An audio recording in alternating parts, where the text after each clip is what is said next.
Hello दोस्तों, जय श्री राम। आप सबको मेरे YouTube channel ignition classes window में स्वागत है। उम्मीद है आप सब अच्छे होंगे। तो आज अप्लाइड मैकेनिक्स की इस सीरीज में हम पढ़ने वाले हैं कि मोमेंट ऑफ इनर्शिया ट्रायंगल के लिए हम कैसे फाइंड आउट करेंगे। तो आज उसके डेरिवेशन पे बात करेंगे कि moment of inertia x axis के अबाउट कितना होगा, वाई एक्सिस के अबाउट कितना होगा, और उसके बेस यानी कि किसी भी अगर हम साइड के अबाउट निकालना चाहते हैं तो मोमेंट ऑफ इनर्शिया उसका क्या होने वाला है। इससे पहली वीडियो में मैंने आपको मोमेंट ऑफ इनर्शिया का कॉन्सेप्ट बताया कि मोमेंट ऑफ इनर्शिया क्या होता है, पैरेलल एक्सिस थ्योरम क्या होती है, परपेंडिकुलर एक्सिस थ्योरम क्या होती है, और रेक्टेंगल का हम मोमेंट ऑफ इनर्शिया कैसे फाइंड आउट करते हैं उसके बारे में मैंने कंप्लीट वीडियो बनाई है। तो अगर अभी आप मेरे चैनल पर नए हैं और आपने मेरी प्रीवियस वीडियो नहीं देखी है तो मोमेंट ऑफ इनर्शिया का इंट्रोडक्शन जरूर देखना, ताकि आप समझ सको बिल्कुल क्लियरिटी से कि पैरेलल एक्सिस थ्योरम को कैसे अप्लाई करते हैं और मोमेंट कैसे निकालते हैं, किस तरीके से उसको हम अप्लाई करते हैं। तो स्टार्ट करते हैं और देखते हैं कि moment of inertia of triangle क्या होता है और कैसे उसका फाइंड आउट किया जा सकता है। तो चलिए स्टार्ट करते हैं। मोमेंट ऑफ इनर्शिया हमें फाइंड आउट करना है किसका, ट्रायंगल का। तो पहले सीधी सी बात है, स्टार्ट करते हैं। तो हमने एक ट्रायंगल लिया है, ये हमारे पास एक ट्रायंगल बन गया है छोटा सा, ठीक है। मैं इस कॉन्सेप्ट को बिल्कुल ऐसे लेके चलूंगा जैसे मैंने सेंट्रोइड कराया था किसका, ट्रायंगल के लिए, ताकि आपको कंफ्यूजन क्रिएट ना हो। तो हम आधा क्वेश्चन उसी से उठा के लेके आएंगे ताकि आपको कैलकुलेशन थोड़ी सी याद भी हो जाए, रिवीजन भी हो जाए और आपको कॉन्सेप्ट चीजें दिक्कत ना पड़े। तो मैंने ट्रायंगल मान लिया, कोई ये ए मान लेते हैं, ठीक है, इसका नाम बी मान लेते हैं, इसका नाम सी मान लेते हैं। तो ट्रायंगल की जो ये हाइट है, ये हाइट हमने मान ली कितनी है, हमारे पास एच है। तो इसी तरीके से इसका जो बेस होगा, ये बेस ये कितना मान लेते हैं, मैंने बी मान लिया, मान सकता हूं। अब मैंने कहा क्योंकि हमने फॉर्मूला किया है और हमने फॉर्मूले में सीखा है कि हम ट्रायंगल का centre of gravity find out कर सकते हैं। तो सेंटर ऑफ ग्रेविटी का पॉइंट मैंने मान लिया कहां पर है, यहाँ पर है, और मैं यहाँ से एक एक्सिस पास कर देता हूं ताकि मुझे आराम से मैं क्वेश्चन को सोल्व कर सकूं। और ये मैंने बताया, देखा था वहां पे फॉर्मूला आया था क्या, कि जो ये एक्स एक्सिस होती है, इस एक्स एक्सिस का जो सेंटर ऑफ आधा है, ये बेस आता है कि जो ये सेंट्रोइड का जो पॉइंट होता है, क्या नाम है इसका, जी। तो जो सेंट्रोइड का जो पॉइंट होता है, ये बेस से कितनी डिस्टेंस पर आता है, हमारा h/3 की डिस्टेंस पर आता है। ये मैंने फॉर्मूले में आपको प्रूफ कराया है सेंट्रोइड के। फिर से वही कि हमने एक स्ट्रिप कट कर ली, मान लेते हैं कि कोई ये स्ट्रिप है, तो मैं स्ट्रिप को कट कर लेता हूं, ठीक है, जिसकी जो थिकनेस है, ये मोटाई कह सकते हैं, थिकनेस जो है वो कितनी मान ली मैंने, dy, ठीक है। और यहां से लेकर यहां तक की जो ये इसकी लेंथ है, ये कितनी मान लेता हूं, b1। अब सोचो कि सर ये बी लिखा है, ये बी1 है, तो कहीं सेम क्यों नहीं है। तो बच्चों ध्यान से देखो, रेक्टेंगल जितना ऊपर की तरफ जा रहा है तो चौड़ाई क्या हो रही है, कम हो रही है, लेंथ क्या हो रही है, कम हो रही है या नहीं हो रही है। तो लेंथ क्या हो रही है, कम हो रही है, तो इसलिए मैंने इसको क्या माना, b1 माना, कि कुछ और वैल्यू होंगी। मान लेता हूं कि जो ये स्ट्रिप है, ये यहां से यहां तक की जो डिस्टेंस है, ये कितनी है हमारे पास, y है, मान सकते हैं। तो मैंने मान लिया कि बेस से कितनी डिस्टेंस है इसकी, y है। तो थोड़ा सा लिखना होता है, तो आप लिख सकते हो कि take a strip which has thickness, ठीक है, और width, जो चाहो वो लिख सकते हो, width ज्यादा अच्छा रहेगा। तो width कितनी है इसकी, dy, एंड लेंथ कितनी है, b1, ठीक है, and present at A distance, कितनी डिस्टेंस पर है वो, y डिस्टेंस पर है, y फ्रॉम किससे, बेस से, फ्रॉम बेस को, बेस क्या है हमारा, BC से कितनी डिस्टेंस पर है, y से है। ये सब चीजें मैंने वही की हैं। तो अब हम क्या करते थे, सबसे पहले हमारा काम क्या होता है, सबसे पहले एरिया निकालना। तो मैं क्या कर रहा हूँ, स्ट्रिप का एरिया निकाल रहा हूँ। तो एरिया ऑफ स्ट्रिप, ट्रायंगल, ये जो स्ट्रिप है ये कैसी है, ये आएगी रेक्टेंगल। ध्यान से देखो, ध्यान से, अगर मैं इसे कट कर दूं तो क्या आएगा, ये एक रेक्टेंगल की फॉर्म आएगी।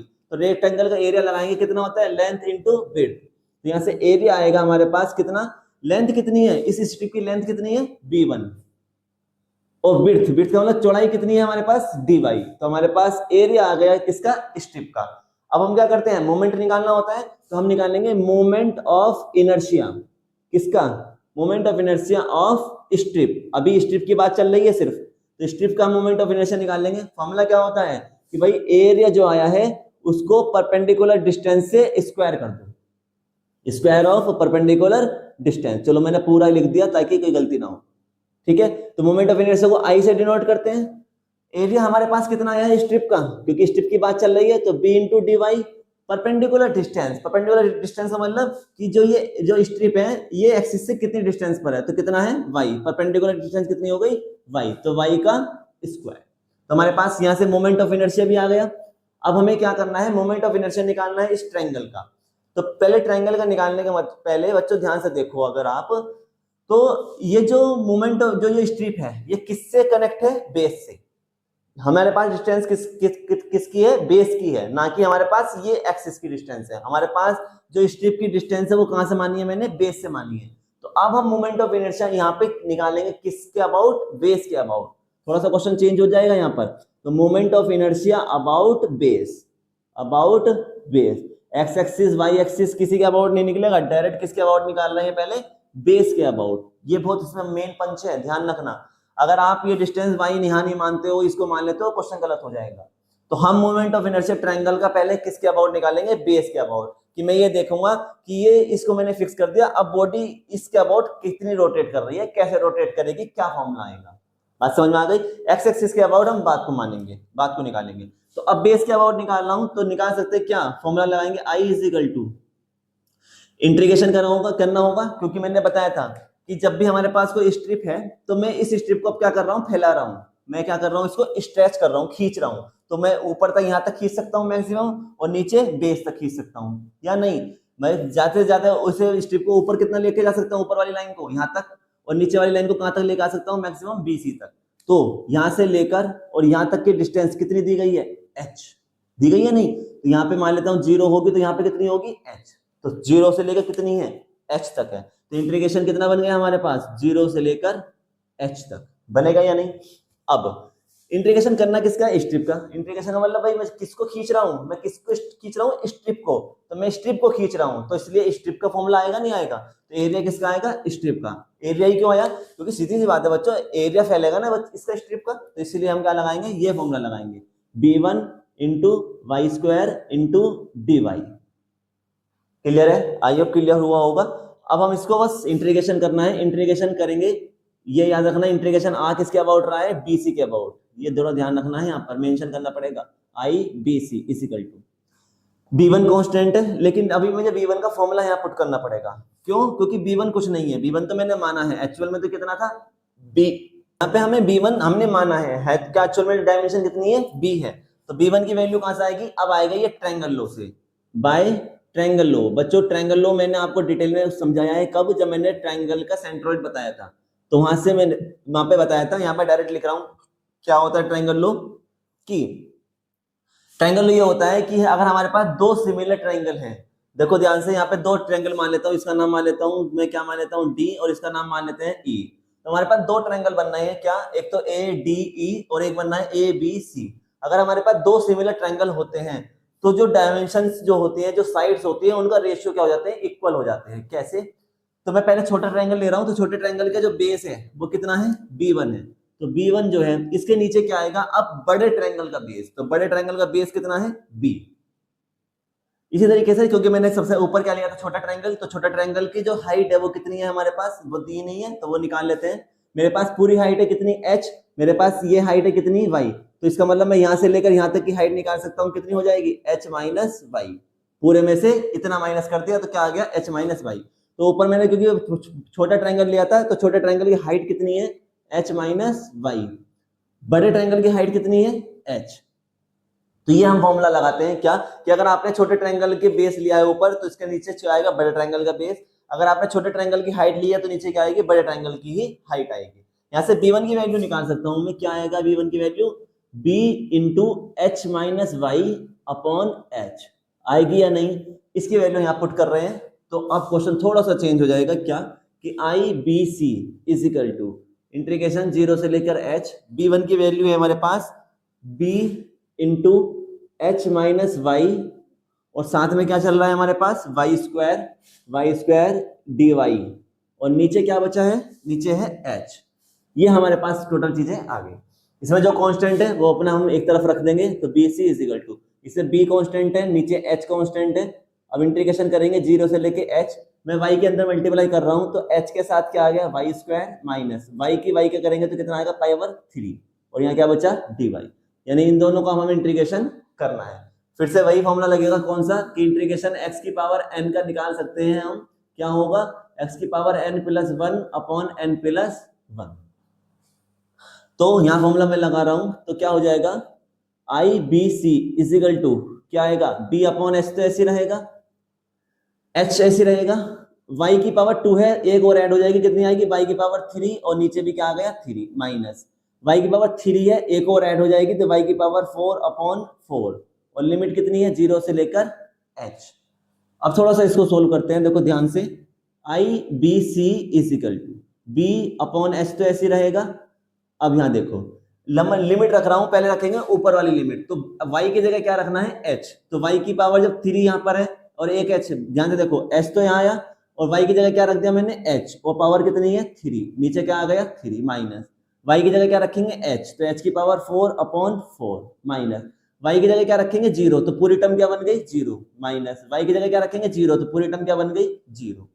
यहां से b अपॉन h, h की पावर 3 यहाँ पर है, एक यहाँ पर है, तो कितनी बन गई h की पावर 4/3 माइनस ये भी h की पावर 4/4, फिर से b अपॉन h, मैं h की पावर 4 कॉमन ले सकता हूं, तो मैंने कॉमन लिया, यहाँ पे क्या बचा ऊपर 1/3 और यहाँ बचा 1/4, ठीक है। यहाँ से h की पावर यहाँ 1 है और यहाँ पे 4 है, कितनी बची 3, तो हमारे पास बच गया ऊपर b और यहाँ बचा साथ में h की पावर 3, एलसीएम कितना आ जाएगा 12, तो 4 की मल्टीप्लाई इधर हो जाएगी, 3 की इधर, इधर क्या बचा b h की पावर 3, ऊपर तो 1 बचेगा और नीचे 12।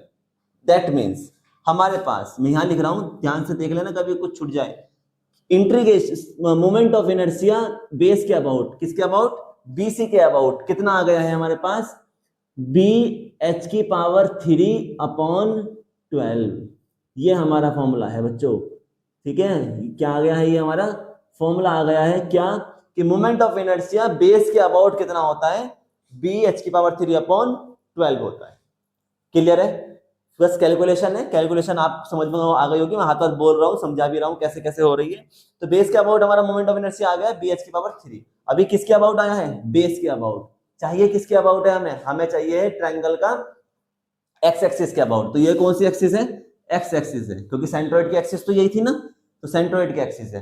तो अब मुझे एक्स एक्सिस के अबाउट और बताना है बच्चों, मैंने जब रेक्टेंगल का आपको डेरिवेशन कराया था, तो रेक्टेंगल में क्या किया था, हमने एक्स एक्सिस के अबाउट निकाला था पहले, इसी तरीके से फॉर्मूला करके एक्स एक्सिस के अबाउट निकाला था, और फिर हमने पैरेलल एक्सिस थ्योरम का यूज करके हमने उसकी दूसरी साइड यानी बेस के अबाउट निकाला था, उसमें थोड़ा सा पैटर्न अलग था। इसका पैटर्न क्या है, क्योंकि हमारे पास सेंट्रोइड से कोई डिस्टेंस नहीं थी, तो हमें क्या पता था, डिस्टेंस किससे पता था, बेस से पता था, तो यहाँ हमने उल्टा किया, यहाँ हमने पहले क्या मोमेंट ऑफ इनर्शिया निकाला है किसके अबाउट, बेस के अबाउट, किसके अबाउट निकाला है पहले बेस के अबाउट। अब हम इसकी मदद से क्या करेंगे, मोमेंट ऑफ इनर्शिया निकालेंगे किसके अबाउट, इसके एक्सिस के अबाउट, एक्स एक्सिस के अबाउट, ठीक है। तो मैं इसको रफ कर रहा हूँ बच्चों, बाय मिस्टेक मुझसे डायग्राम में यहाँ पे रफ हो गया है, अभी उसकी जरूरत पड़ेगी, तो मैं यहाँ पे बस थोड़ा सा ये रफली जो जरूरत है वो लिख रहा हूँ यहाँ पे, अभी आप समझ जाओगे क्या। तो अब हमें क्या निकालना है, मोमेंट ऑफ इनर्शिया किसके अबाउट, अबाउट एक्स एक्सिस। अब हमारा मेन पार्ट आता है इसका, जो हमें करना है moment of inertia about X axis, क्या होता है कि हम यहाँ पे यूज करेंगे by parallel axis theorem, by parallel axis theorem.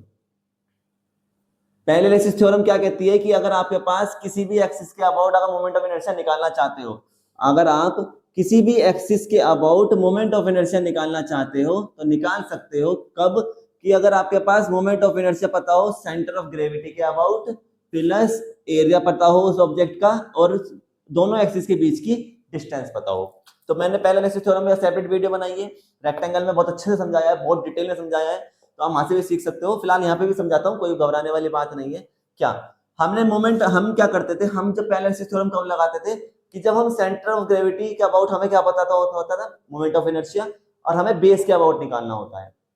कहने का मतलब, जब हमारे पास हमें मोमेंट ऑफ इनर्शिया पता होता है किसके अबाउट, सेंट्रोइड के अबाउट, सेंट्रोइड के अबाउट, तो हम उसकी मदद से दूसरी एक्सिस, कोई भी एक्सिस जो लेना चाहते हैं, जैसे ये ली थी मैंने, अगर मैं इसका निकालना चाहता हूं मोमेंट ऑफ इनर्शिया, तब हम यूज करते थे पैरेलल एक्सिस थ्योरम। क्या कहती है ये, कि आप किसी भी एक्सिस के अबाउट मोमेंट ऑफ इनर्शिया निकाल सकते हो, किसी का मतलब कोई सी भी एक्सिस, जैसे मैंने यहाँ बेस लिख रखा है, बेस, बेस क्या है ये BC है ना, तो इसी तरीके से तो किसी भी एक्सिस के अबाउट मोमेंट ऑफ इनर्शिया निकाल सकते हो, कब, जब आपके पास मोमेंट ऑफ इनर्शिया पता हो एक्स एक्सिस के अबाउट, एरिया पता हो, और इन दोनों एक्सिस के बीच की डिस्टेंस पता हो। तो इन दोनों एक्सिस के बीच की डिस्टेंस अगर पता हो, तो आप ये फॉर्मूला लगा के आप मोमेंट ऑफ इनर्शिया निकाल सकते हो बेस के अकॉर्डिंग, किसके भी आप पे, बेस से, ठीक है। मैंने अभी जो ट्रायंगल बनाया था उसमें मैंने ये डिस्टेंस दिखाई थी h/3, रफ हो गया इसलिए मैं यहाँ पे दिखाना मुझे जरूरी है, आप अभी वीडियो रिवाइंड करके देख सकते हो कितनी डिस्टेंस मैंने मेंशन की थी। मैं यहाँ लगा रहा हूँ फॉर्मूला। अब देखो ध्यान से, मेरे पास मोमेंट ऑफ इनर्शिया बेस के अकॉर्डिंग ही है। मेरे पास जो मोमेंट ऑफ इनर्शिया है वो किससे है, बेस से है, बीसी से, ना कि एक्स एक्स से। तो मुझे एक्स एक्स से निकालना है, तो मुझे तो एक्स एक्स से चाहिए ना, तो मैं क्या कर रहा हूँ, इस ए एच को इधर भेज रहा हूँ, ए एच को इधर भेज रहा हूँ। तो यहाँ तो आई एक्स एक्स बचेगा, क्योंकि मुझे तो I axis moment of inertia x axis के अबाउट निकालना है, तो वो तो मैंने यहाँ रख दिया। इधर क्या है, moment of inertia about base, वो मैं निकाल चुका हूँ। और ये इधर आ गया माइनस का एरिया इंटू एच स्क्वायर।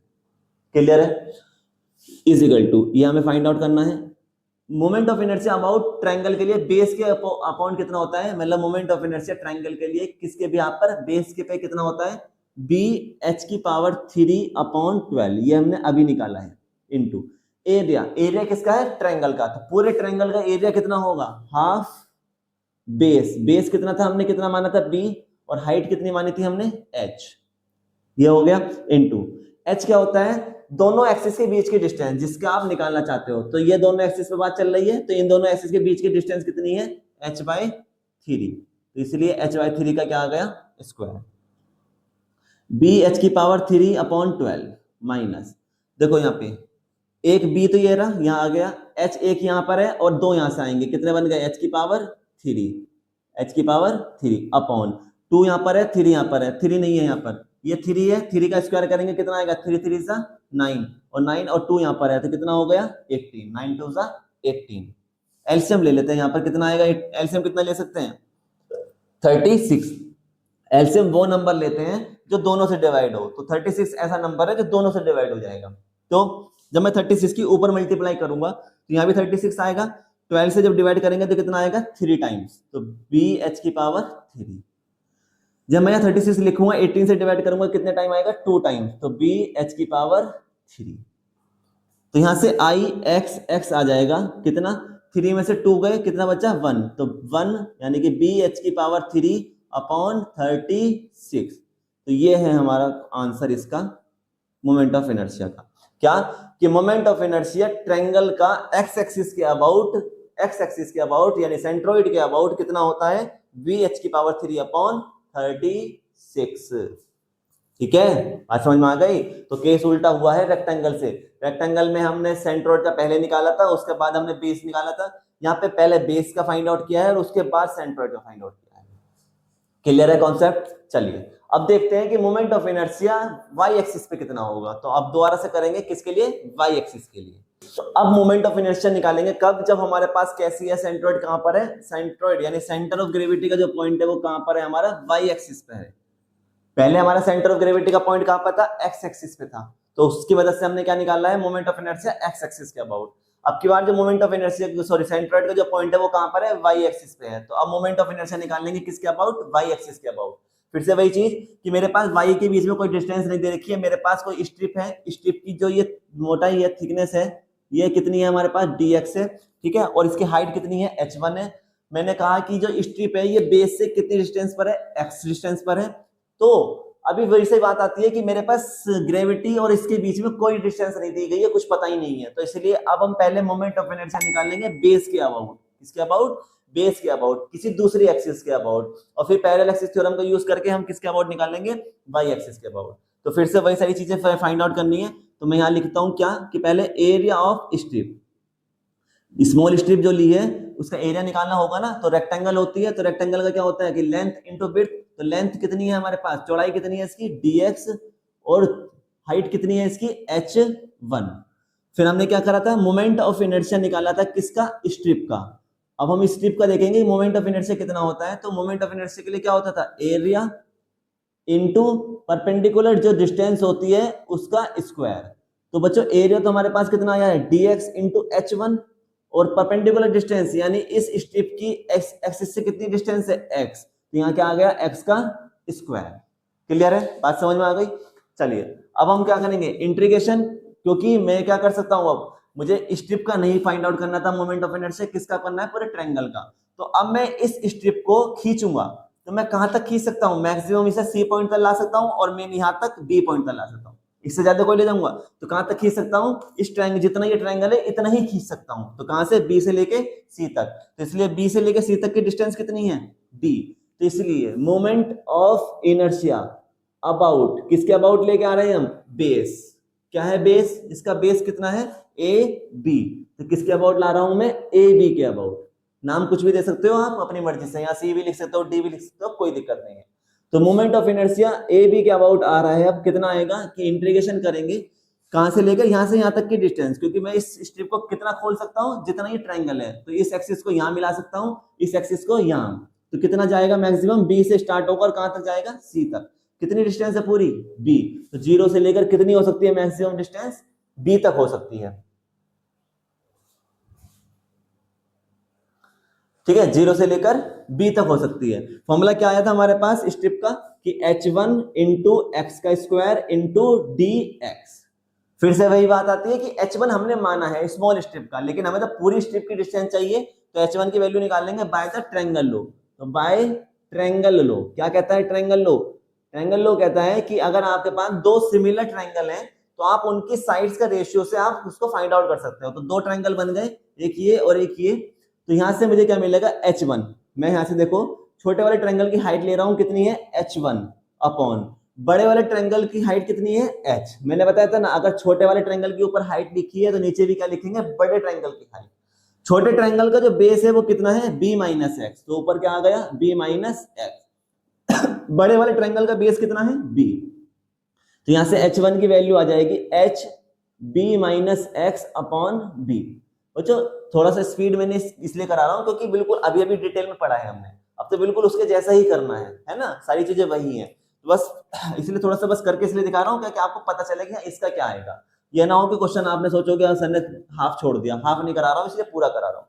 अब h1 आ गया, h1 की वैल्यू यहाँ पुट करेंगे तो I A B is equal to, यहाँ 0 से b, h1 की वैल्यू पुट करेंगे क्या आएगी, h, यहाँ से b minus X upon B, और यहाँ पे साथ में क्या चल रहा है, एक्स स्क्वायर और dx। यही तो है सब चीजें। यहाँ से कॉमन क्या आ सकता है, क्या कांस्टेंट है, h कांस्टेंट है और b कांस्टेंट है, ये मैंने बाहर रख दिया। तो 0 से लेकर b, इस एक्स स्क्वायर के दोनों में मल्टीप्लाई करेंगे तो b के साथ एक्स स्क्वायर आएगा माइनस एक एक्स यहाँ पर है, एक्स की पावर 2 यहाँ पर है, कितनी हो गई, एक्स की पावर 3। और इसका क्या करना है हमें, इंटीग्रेशन। इंटीग्रेशन का फॉर्मूला कौन सा लगेगा इसमें, हमें पता है क्या, कि इंटीग्रेशन x की पावर n dx का फाइंड आउट कर सकते हैं, x की power n plus 1 upon n plus 1। तो मैं यही फॉर्मूला यहाँ पे अप्लाई करूंगा, कैसे, I A B is equal to क्या है यहाँ पर, h upon B integration, b तो कांस्टेंट है ऐसे रहेगा, x की पावर 2 है तो वहां पे n की जगह 2 रख देंगे तो एक पावर इंक्रीज हो जाएगी, तो x की पावर 3 अपॉन 3 आएगा, माइनस यहाँ आएगा 3 है तो पावर एक और इंक्रीज हो जाएगी, x की पावर 4 अपॉन 4 आएगा, और लिमिट जाएगी 0 से b। लिमिट रखते हैं बस, I A B is equal to, H तो ऐसे रहेगा, बी भी ऐसे रहेगा। इसमें x की जगह b रखना है, तो एक b तो पहले से है और x की जगह b रखा और पावर कितनी है 3। यहाँ x की जगह b रखेंगे, पावर कितनी है 4 अपॉन 4, x की जगह क्या रखेंगे अब की बार, लोअर लिमिट कितनी 0, तो ये पूरी टर्म क्या बन गई 0, माइनस x की जगह क्या रखेंगे लोअर लिमिट, तो पूरी टर्म क्या बन गई 0। यहाँ से हमारे पास क्या आ गया, I A B is equal to H upon B, ये कितने बन गए, एक 3 पावर ये है और 1 पावर यहाँ पर है, तो b की पावर 4 हो गया अपॉन 3, यहाँ पे भी b की पावर 4 हो गया अपॉन 4। यहां से h अपॉन बी, मैंने b की पावर 4 कॉमन ले लिया तो बाहर कॉमन आ गया, यहाँ बचा 1 अपॉन 3 और यहाँ बचा 1 अपॉन 4। यहां से एक b कैंसिल हो जाएगा, पावर कितनी बचेगी 3, कितनी बची 3, तो h b की पावर 3। यहाँ पर देखो एलसीएम कितना आ गया 12, तो 12 आया है तो 4 की मल्टीप्लाई ऊपर और 3 की यहाँ पर, इस तरीके से आ जाएगा। तो यहाँ से हमारे पास आई ए बी कितना आ गया, h b की पावर 3 अपॉन 4 में से 3 जाएगा 1 बचेगा, तो 1 तो ऊपर आ गया और नीचे 12। इसका मतलब हमारे पास moment of inertia about base कितना आया है, h b की पावर 3 अपॉन 12। कब, जब हमारे पास जो सेंट्रोइड जो पॉइंट है वो कहां पर है, y एक्सिस पर है। जब हमारे पास x एक्सिस पे था तो कितना आया था, b h की पावर 3। जब सेंट्रोइड पॉइंट y एक्सिस पे होता है तो फिर मोमेंट कितना आता है बेस के अबाउट, एच बी की पावर 3 अपॉन 12। क्लियर है, स्क्रीनशॉट ले लो। मैं अब इसको वाई एक्सिस के अबाउट निकाल के दिखाता हूं कि कैसे आएगा। अब हमारा जो मेन पार्ट बचता है क्या, कि moment of inertia about Y axis, यही तो हमें फाइंड आउट करना था, यही तो हमारे लिए मेन जरूरी चीज थी। तो moment of inertia about Y axis देखते हैं कितना होता है, वाई एक्सिस। ठीक है, तो वाई एक्सिस कौन सी है, ये है। तो जो सेंटर ऑफ ग्रेविटी होता है, इसकी जो एक्सिस से जो डिस्टेंस होती है बच्चों, ये होती है b/3। कहां से आया, ये हमने सीखा है जब सेंट्रोइड निकालने सिखाए थे मैंने, तो मैंने बताया था सेंट्रोइड जो बेस से कितना होता है, b/3 की डिस्टेंस पर होता है, कब, वाई एक्सिस के लिए। तो आप वहां से चेक कर सकते हो कि क्या होगा। अब हमें क्या करना है, वाई एक्सिस के अबाउट निकालना है, तो हम यूज करेंगे by parallel axis theorem. Parallel axis theorem क्या कहती है थ्योरम, कि आप किसी भी एक्सिस के अबाउट मोमेंट निकाल सकते हो। जैसे मैंने यहाँ बेस लिख दिया, तो किसी भी एक्सिस के अबाउट मोमेंट निकाल सकते हो, या बेस के अबाउट मोमेंट निकाल सकते हो। कब, कि अगर आपके पास मोमेंट ऑफ इनर्शिया पता हो वाई एक्सिस के अबाउट प्लस यानी सेंट्रोइड के अबाउट प्लस एरिया और उन दोनों एक्सिस के बीच की डिस्टेंस का स्क्वायर। तो इसके लिए कन्वर्ट करते हैं कि हमने यहाँ पे बेस क्या माना है, ए बी, तो हम ए बी के अबाउट हम निकाल सकते हैं कब, अगर हमें सेंट्रोइड वाई एक्सिस के अबाउट पता हो, एरिया पता हो और एच स्क्वायर पता हो। ठीक है, अब इसको रफ कर देते हैं। मेरे पास आई ए बी अभी भी आया था, ठीक है, आई ए बी कितना आया था हमारे पास, हमने अभी भी बेस निकाला था, तो हमें बेस का तो पता है, लेकिन किसका चाहिए, वाई वाई का। तो मैंने आई वाई वाई तो ऐसे ही रखा, आई ए बी यही रहेगा, और मैं ये ए एच इधर लेके आ गया माइनस का ए एच का स्क्वायर। अब यहां से हमें आई वाई वाई की वैल्यू चाहिए क्या, ए बी कितना आया था, अभी बेस के अमाउंट कितना आया था हमारा मोमेंट ऑफ इनर्शिया आया था एच बी की पावर 3/12 माइनस एरिया किसका है, ट्रायंगल का, कितना होता है, बेस इंटू हाइट, तो half base into height into H क्या होता है, कि दोनों एक्सिस के बीच की डिस्टेंस, यानी कि सेंटर ऑफ ग्रेविटी वाली जो एक्सिस है वाई, और जिस एक्सिस के अबाउट आप मोमेंट निकाला है वो ए बी, उस दोनों के बीच की डिस्टेंस कितनी है, b/3। तो यहाँ क्या आ गया, b/3। थोड़ा सा सही कर लेते हैं, बस कैलकुलेशन है, एच बी की पावर 3/12 माइनस, देखो एक b यहाँ पे ऐसे रहेगा, इसका स्क्वायर और है, स्क्वायर और आना है, ठीक है, क्योंकि h का स्क्वायर था। तो देखो एक b, h तो ऐसे रहेगा, एक b यहाँ पर है और दो यहाँ से आएंगे, तो कितना बन गया, b की पावर 3 का स्क्वायर आएगा, तो 3 3 is 9, 9 2 is 18। फिर से वही कि वो एलसीएम लूंगा जो दोनों नंबर को डिवाइड कर दे, तो मेरे पास आ गया 36 दोनों से डिवाइड है, 36 की मल्टीप्लाई जब यहाँ करूंगा तो ऊपर 12 से 3 टाइम्स जाएगा, एच बी की पावर 3। यहाँ पे जब 36 की मल्टीप्लाई करेंगे तो 18 से 2 टाइम्स जाएगा, एच बी की पावर 3। तो यहां से हमारे पास मोमेंट ऑफ इनर्शिया आ गया है किसके अबाउट, वाई एक्सिस के अबाउट, कितना आ गया, 3 में से 2 गया तो 1 बचा, तो एच बी की पावर 3/36, यही तो हमें फाइंड आउट करना था। तो moment of inertia about Y axis हमारा कितना आता है, एच बी की पावर 3/36। ठीक है, तो ये कंप्लीट मैंने मोमेंट ऑफ इनर्शिया बताया है किसका, ट्रायंगल का, बेस के अबाउट भी और उसके सेंट्रोइड के अबाउट भी। सेंट्रोइड जब वाई एक्सिस पे है तो उसके लिए मैंने डेरिवेशन करा दिया, जब सेंट्रोइड एक्स एक्सिस पे है तो उसके लिए भी हमने डेरिवेशन कर लिया। तो कैसे अप्लाई करेंगे वो आपको क्वेश्चन में मिलेगा, क्वेश्चन में आपको कराऊंगा, घबराने वाली बात नहीं है, क्वेश्चन में सब चीजें सीखेंगे। ठीक है, तो आज हमने सीखा है कि हमारा ट्रायंगल का जो सेंट्रोइड होता है, मोमेंट ऑफ इनर्शिया होता है, वो कैसे फाइंड आउट करते हैं और कैसे फॉर्मूलास को अप्लाई करते हैं। तो अगर बच्चों वीडियो अगर पसंद आई है, कॉन्सेप्ट अगर पसंद आया है, कॉन्सेप्ट अच्छा लगा है और आपकी समझ में चीजें आ रही हैं, तो वीडियो को लाइक जरूर करना है, शेयर करना है अपने फ्रेंड्स के साथ, और चैनल को सब्सक्राइब जरूर करना है, बेल आइकन जरूर प्रेस करना ताकि मेरी आने वाली वीडियोस आप तक पहुंच सके। तो जल्द मिलेंगे अप्लाइड मैकेनिक्स की नेक्स्ट वीडियो में, जिसमें हम न्यूमेरिकल करेंगे कंपोजिट फिगर्स का, जो आपका सिलेबस का पार्ट भी है। ठीक है, तो जल्द मिलेंगे नेक्स्ट वीडियो में, जब तक के लिए जय श्री राम।